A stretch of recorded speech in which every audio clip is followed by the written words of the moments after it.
so forth. But if you say 70% of the top 12% of graduating students in California are not college ready by those standards, then you've got a problem, right? So the Common, and this is not just California, it's across the nation and so forth, and that's what the Common Core tries to do. So it really raises standards, and that's worth, it's important to pay attention to. So a group of us have been looking at the Common Core. Many of you probably have been looking at the Common Core, and as well as the next generation science standards. And on the top right is just a takeaway message for today, which is that the Common Core and the next generation science standards offers a new and important perspective on the role of language in content learning that needs to be supported by instructional shifts.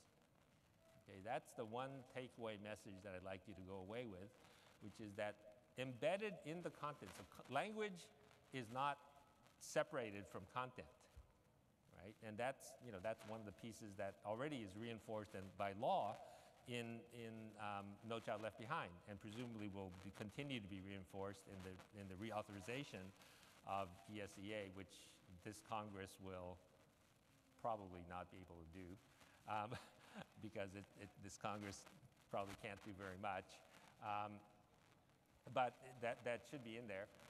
But looking at the role of language in supporting the content in English language arts, literacy, math, and science, as well as other subject areas, is really what's important about the Common Core. So, and the other content standards, if you look state by state, they talk about sort of some role of language in the content, but the Common Core really calls it out, right?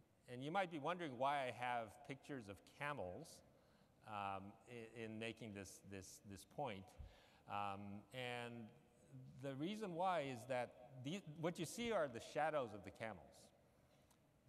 They're not really the camels themselves are the white things that look like sort of sticks at the feet of the camel.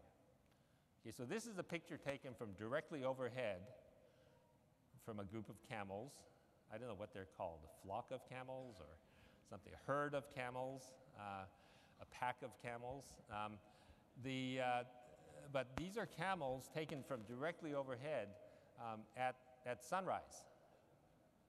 Right? So because it's because of the angle of the sun relative to the camel that you get to recognize them as camels. Right? If you were flying overhead at midday when the sun is directly over them, you wouldn't probably recognize them as camels because you wouldn't be able to see their humps or their shape. And this is my argument about the Common Core. But I will attribute, this picture is by a National Geographic photographer, George Steinmetz. And this photo was called to my attention by Lily Wong Fillmore, who, when I was sharing her with this, she says, "Oh, it's kind of like that camel picture." and then she shared this with me. And I'd seen it before and never connected it with this particular way of characterizing the standards. But that it's really the particular way in which English language arts, literacy, narratives, math, or science is characterized, the angle with which the standards kind of hits at them, that brings out the role of language. So understanding language is, there are these little cards that look like coasters on your table, and please take one if you want to go. We have it just links you to our website, which has a lot of content, and I'll tell you a little bit about them as I go along. But understanding language is just it's an informal group of people that are working.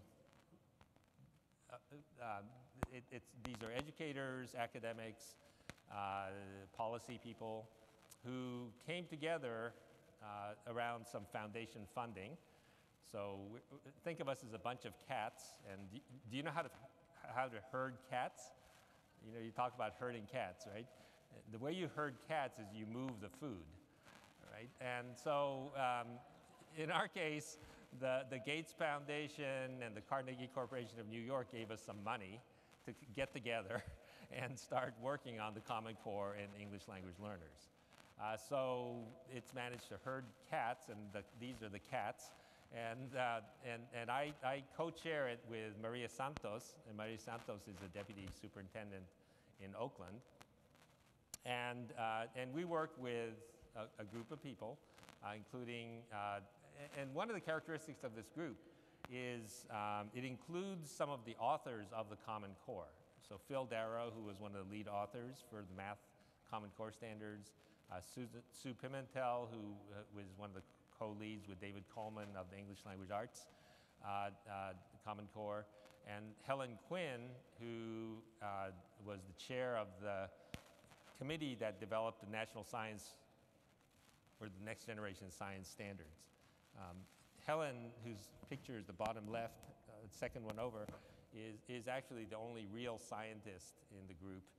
The rest of us are social scientists or something like that, some fake scientists. But Helen's a real scientist. She has a very cool job also. She's a theoretical particle physicist, and so she smashes atoms and particles, and is this year she the discovery of 2012, the scientific discovery, was the Higgs boson. Right? The Higgs boson is that little particle that they thought would exist as part of the standard theory of matter, and it had been theoretically predicted. And if they didn't find it, the whole entire sort of theory of how matter is formed would fall apart. And they discovered this evidence for it last year, and that was considered the big scientific discovery. And she's standard reference in that literature. Right, so she's a real scientist. Anyway, but very interested and passionate about education and learning a lot about language in the course of working with us. So we have people who work in the content areas, and then we have other ELL people who've been working on the ELL issues for a long time. Oki Lee, who's in the bottom left, as well as Hudit Moskovich and George Bunch.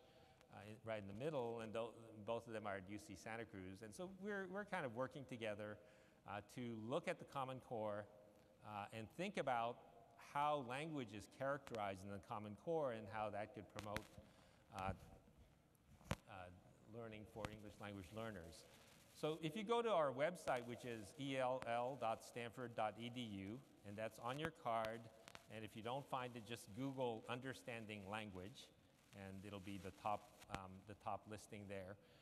You'll see papers as well as other resources that point.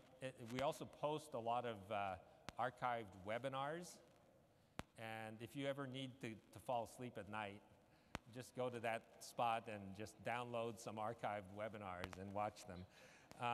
But they do address the different topics that the content is there. It's just not the most exciting format by which to present materials. But here are some of the shifts that the new standards call for, that we call out in our papers, which is that in English language arts, various things that engage students with text. In math, the kinds of discussions that occur, understanding the reasoning of others, and in science about engaging in argumentation and so forth, right? And we could phrase these in different ways. The papers sort of elaborate on them. But what's in common about them is that they're really pointing out the ways in which language gets used in content instruction, right, is critical to the learning of the new standards. And so that kind of shifts the way we think about language, right? Language, the most traditional ways in which,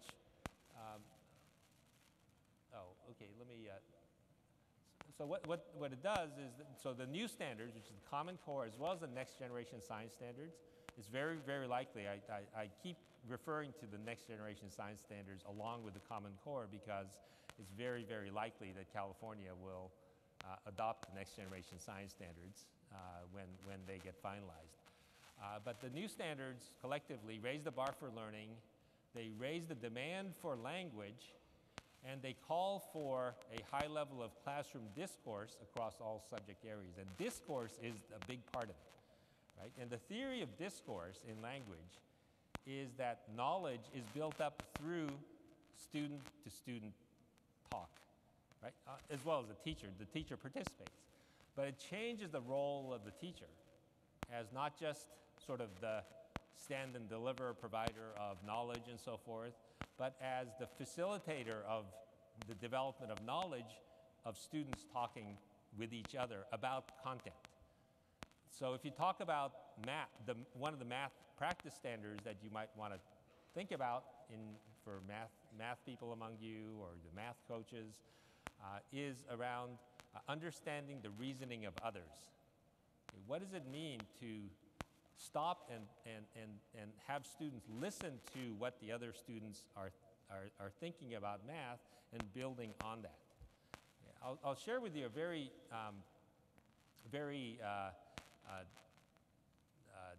sort of simple example that's vocabulary based of a math observation that I made in a 7th grade math.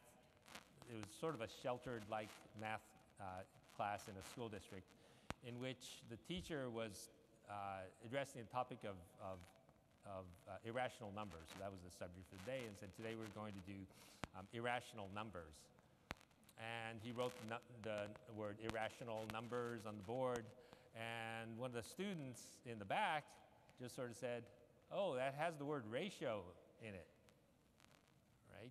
And you know, so irrational contains ratio, and irrational number is a number where you can't have integers on both sides of a ratio, right? And so it actually makes mathematical sense. And the teacher passed on that one, but it was really sort of, you know, if instruction were oriented so that you kind of then focused on what that observation by the student was, which was an insight to me too. I never thought of irrational as containing the word ratio, which is critical to the concept of an irrational number. But if you said, okay, did the student, was that random? I mean, just happened to see the string of letters ratio in there. Or was there some thinking going on inside it? What does it mean? How can we develop a mathematical conversation around that moment, right? And that would be a really powerful place from which you can build knowledge about irrational numbers for students, right? So that would be just a simple example of where a instruction oriented towards discourse might pick up on that and build. Right? And to do that, you really need significant language support, as well as comfort level for the teacher to go there, right? Both around the mathematical concepts as well as the linguistic knowledge that's required behind it.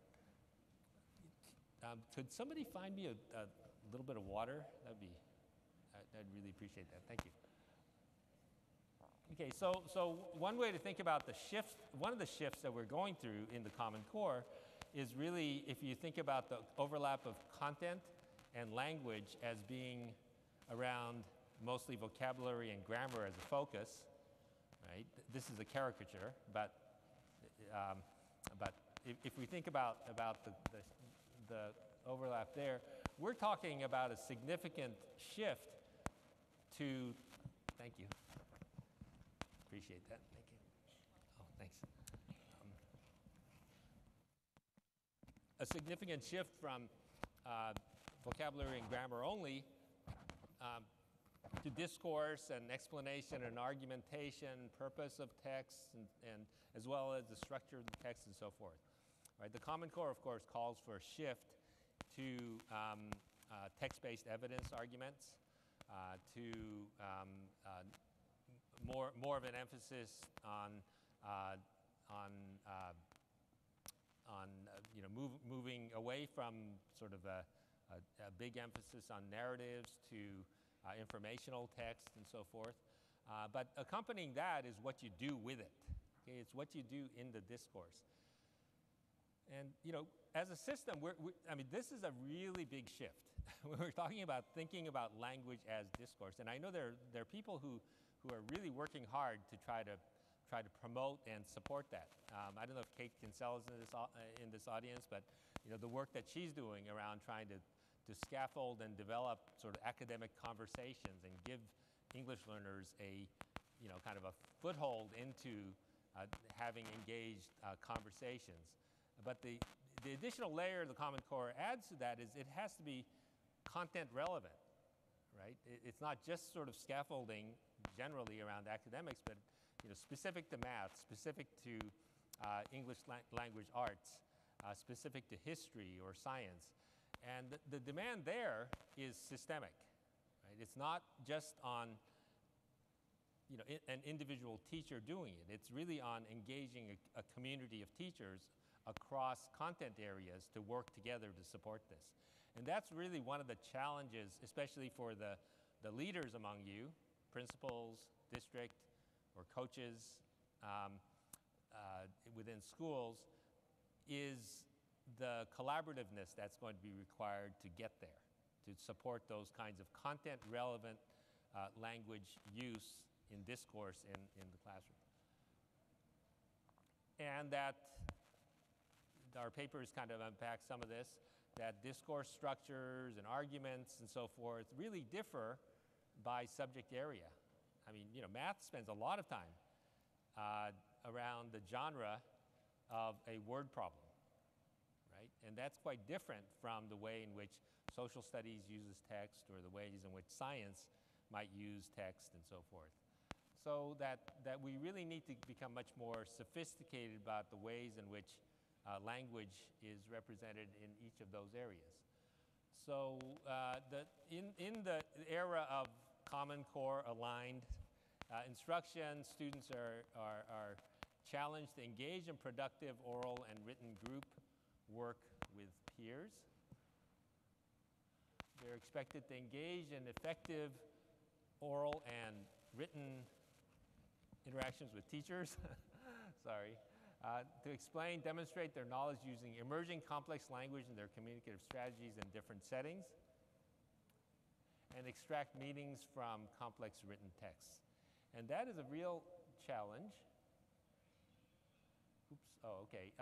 And so if you go to I'm getting the hook here. So if you go to our website, ell.stanford.edu, what you'll see is these academic papers.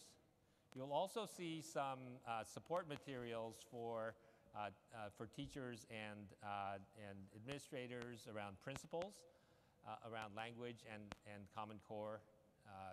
And then we've started posting instructional exemplars. So classroom units. So we have a unit here that we just posted on English language arts in the middle school for English language learners called that the team developed, primarily with Aida Walke from Wested, around persuasion across time. And it's on persuasive messages and the development of that, studying various texts that support. It's really a spiral that is focused around Lincoln's Gettysburg Address, but it includes a whole lot of other text and so forth. This is a quite elaborate kind of unit that takes about 30 instructional units to get through. But we've posted that unit as an example, and we're also about to post some materials around math. So a lot of this is around fostering and supporting the discourse component of language within the Common Core, which we think is really critical, right? And to do that meaningfully is not just the responsibility of the ELD time or the ELD block or the ELD teacher, but across all teachers, right? And that we need to really shift ourselves in that direction. And sorry, I didn't, here we go. I had some other things I wanted to show you, but what I'm going to do is to say that, please visit our website. One of the things that we're doing is, as I said, we're involved, we're trying to be we're trying to model discourse ourselves nationally, and we work with various other organizations Our partners include organizations that work at the state level, like the Council of Chief State School Officers that works with leaders and administrators at the state level. We also work with the Council of Great City Schools, who represent some of the largest school districts around the nation. We're working with the Park and Smarter Balanced, the two assessment consortia, as well as with WIDA and other groups developing English language proficiency assessments. And so all of those kind of are kind of parts of our national dialogue. You'll kind of pick up on those components of our work if you visit our website. The last thing I wanted to say, just because I think this is really important for you to know, is that the Smarter Balanced Assessment, which is what California is part of, is developing its math assessment in Spanish. And so that is, I think, a very, very important step, especially for supporting the seal of biliteracy, because if you look at the Smarter Balanced math items, they're very challenging, and they're very, very language heavy. And to think that kids can do those problems, not just in English, but also in Spanish, is really going to be a positive step, I think. Park isn't doing anything around other languages, but I think, and Smarter Balance is doing it in several languages, but Spanish is the one they're focusing on right now. So I think that's going to really support some of our bilingual sort of advocacy efforts. So with that, please visit our website. I'll hang around this conference for the rest of the morning and be happy to talk to you. Thank you very much.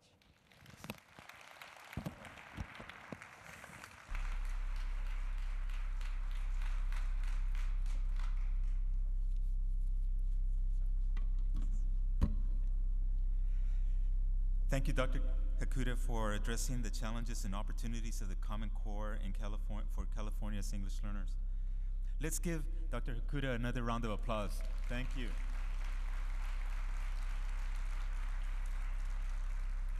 And now some thank yous for some of our sponsors. We'd like to thank Velasquez Press. Is Velasquez Press representatives here? Okay, thank you though. Thank you, Velasquez. And also we have a new sponsor to CABE, Q, Computer Using Educators. Is their executive director, Mike Lawrence, here? Mike, how about giving Mike a nice round of applause? Thank you, Mike, for joining CABE as a sponsor. Appreciate it. We have about 4 announcements, so if you please bear with us. We want to invite CABE members to our annual membership meeting today at 12:30 to 1:30 at the Hyatt Regency Long Beach, Beacon B, which will provide you with the opportunity to meet your elected board members and give valuable input to CABE's strategic plan. The strategic plan is for the next 5 years. CABE's President, Gloria Susan Franco, and President-elect Francisca Sanchez will share the new CABE Compass and lead attendees providing insight and feedback on how CABE can best serve the educators and parents of English learners, students, promoting the CABE vision of biliteracy for all. Remember, we will be meeting at the Hyatt Regency Beacon B, 12:30 to 1:30. CABE's first ever Poetry Slam is today from 4 to 5 in the Exhibit Hall, Plaza area. We are calling all poets and spoken word artists. Join MC Javi Moreno in our first multilingual Poetry Slam. Bring something prepared to be read or ad-lib. Come to the CABE Film Festival and be inspired. We will be showcasing the documentary film Precious Knowledge at the Long Beach Convention Center Grand Ballroom B from 4 to 6. The CABE High School Leadership Academy is today from 9 to 3:30. We extend a warm welcome to our students. And then those of you that are at the district level, please consider sending high school students next year to our High School Leadership Academy. It's always on a Friday. The Administrative Leadership Symposium is today from 10:45 to 2:30 in the Grand Ballroom. District and site leaders and administrators are welcome to attend. CABE Vision awardee Tove Stutnab Kangas will be presenting her special feature presentation today at the Hyatt Room Beacon B, with a special reception following the sponsored by Fielding University. Tonight is our Seal of Excellence dinner at 7 in this very room. We will be hearing the voices of our student essay contest winners and other awardees. It is promised to be a wonderful evening. Our closing session will be a celebration of our voices and talents. It will be held tomorrow, Saturday, from 11:30 to 1 in the Grand Ballroom of the Long Beach Convention Center. Join Jose Luis Orozco, the Ballet Folklorico Group, Mexica, and our student art contest winners. Don't forget to be tweeting and talking on Facebook about CABE 2013. We have 45 minutes until the next session starts, and we invite you to walk the next door to our amazing CABE 2013 exhibit hall. There are many wonderful things to see. Stop by the booth of CABE artist Carissa Morante, who created our beautiful conference logo. Now, don't forget to turn in your action alert letters, and have a wonderful day. Goodbye.